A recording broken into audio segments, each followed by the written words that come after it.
70年代歌影視三棲玉女紅星陳秋霞喺1976年憑電影《秋霞》獲得第14屆金馬獎最佳女主角，創下當時影齡最短嘅影后紀錄。佢同秋霞男主角鐘鎮濤戲假情真，兩人當時被譽為圈中嘅金童玉女，可惜戀情最終因為聚少離多而無疾而終。其後陳秋霞喺1981年嫁俾馬來西亞鋼鐵大王兼拿督鐘庭森，婚後有3個女女。佢專心相夫教女，並且淡出幕前，長居馬來西亞，過住幸福嘅豪門生活。不過到咗2016年，佢患咗乳腺癌第2期，好彩姨甥女係乳癌權威，為佢提供咗專業嘅診斷同治療。舊年陳秋霞接受資深媒體人汪曼玲專訪嗰陣，回顧2016年患癌過程，當時經歷8次化療。佢初期為脫髮感到驚嚇，但佢都安慰自己頭髮都係會重新生出嚟。而家捱過咗癌症嘅佢，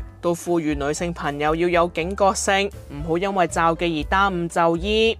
日前陳秋霞迎嚟68歲生日，佢喺社交平台分享近照，見着上條紋上衣嘅佢雙手合十，笑容燦爛。雖然已經一頭銀髮，但皮膚依然緊緻，凍齡美貌驚豔大批網民啊！